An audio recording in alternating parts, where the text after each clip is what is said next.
राम राम भाई साਰਿਆਂ आप सभी का स्वागत है हमारी अगली वीडियो में। भगवान बलराम ने यमुना नदी को बुलाया जिससे वे उसके जल में क्रीड़ा कर सके, लेकिन यमुना आई नहीं। तब बलराम जी ने कहा, यमुना को अपने हल से सैकड़ों छोटे प्रवाहों में विभाजित करने की धमकी दी। तब डरी हुई यमुना देवी बलराम जी के समक्ष आई और उनकी कृपा की याचना करने लगी।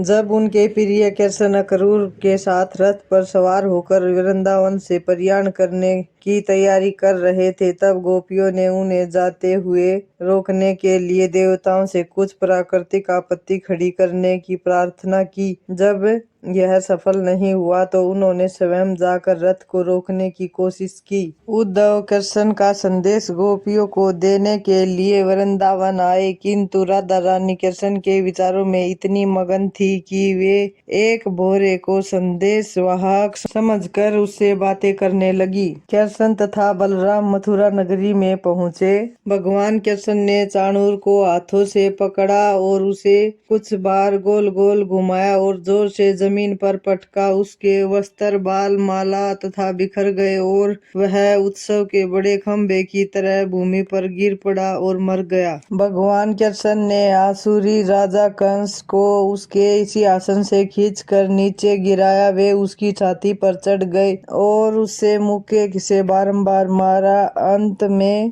कंस ने अपने प्राण त्याग दिए। कालियावन ने गुफा में सोए हुए आदमियों को जोरों से लात मारी। उसने सोचा कि वह व्यक्ति कृष्ण है जो उससे युद्ध करना टाल रहे थे। सोया हुआ व्यक्ति राजा मुचुकुंद था, जो अत्यंत क्रुद्ध हुआ क्योंकि उसे आधी नींद में जगा दिया गया था। उसने क्रोध में कालियावन पर केवल अष्टपात करके उसे भस्म कर दिया।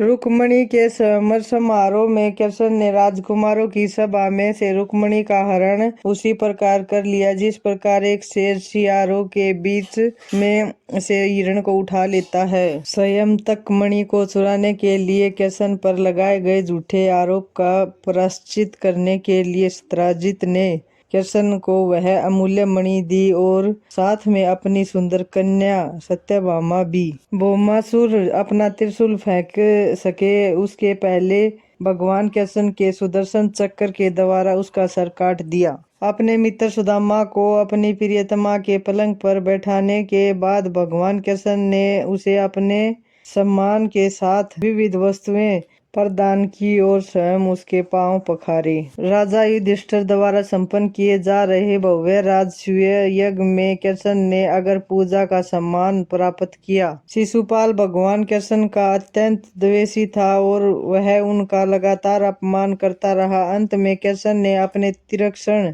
सुदर्शन चक्र से शिशुपाल का सिर काट दिया। भगवान कृष्ण का द्वारका में आगमन। यह शरीर सपनों में देखे जाने वाले शरीरों में से किसी एक के ही समान होता है। सोते समय स्वप्न में हम अपनी मानसिक सृष्टि के अनुसार अनेक शरीरों की रचना करते रहते हैं। हम पहले से ही स्वप्न देखे रहते हैं और भी, अतः स्वप्न में हम इन दोनों विचारों को मिलाकर स्वर्णिम पर्वत देख सकते हैं। कभी कभी सपने में हम अपने शरीर को उड़ता हुआ देखते हैं और उस समय हम अपने वर्तमान शरीर को बिल्कुल भूल जाते हैं। इसी प्रकार ये शरीर बदलते रहते हैं। जब तुम्हें कोई शरीर मिलता है तो तुम विगत शरीर को भूल जाते हो। स्वप्न में हम न जाने कितने नए प्रकार के शरीरों के साथ संपर्क कर सकते हैं, किंतु जगने पर हम उन सबको भूल जाते हैं। ये भौतिक शरीर वास्तव में हमारी मानसिक क्रियाशीलता की रचनाएं हैं, किंतु इस समय हम अपने विगत शरीरों का स्मरण नहीं कर पाते। मन बड़ा ही चंचल है। कभी यह कुछ स्वीकार करता है और तुरंत उसी वस्तु को अस्वीकार कर देता है। इंद्रिय तृप्ति के 5 विषयों रूप, रस, गंध, शब्द तथा स्पर्श के संपर्क में ही मन स्वीकार और अस्वीकार करता है। चिंतनशील विधि द्वारा मन इंद्रिय तृप्ति के विषयों के संपर्क में आता है और जीव इच्छा अनुसार विशेष प्रकार का शरीर प्राप्त करता है।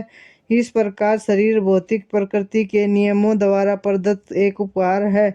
जीव शरीर ग्रहण करके अपने शरीर की रचना के अनुसार इस जगत में सुख भोगने या दुख सहने के लिए फिर से आता है। किसी विशेष प्रकार के बिना हम विगत जीवन में प्राप्त मानसिक दशा के अनुसार सुख या दुख का अनुभव नहीं कर सकते। हमें विशेष प्रकार का जो शरीर मिलता है वह मृत्यु के समय हमारी मानसिक दशा के अनुसार ही मिलता है। सूर्य, चंद्र या नक्षत्र और जैसे प्रकाशमान लोकों का प्रतिबिंब जल, तेल या घी जैसे विभिन्न प्रकार के कुंड में पड़ता है।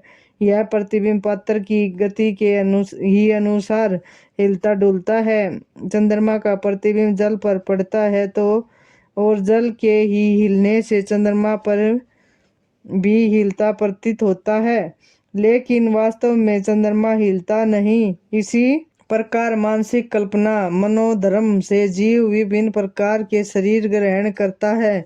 यद्यपि उसका इन शरीरों से कोई संबंध नहीं होता, किंतु माया के प्रभाव से शरीर से ही बद्ध जीवों की यह जीवन शैली है।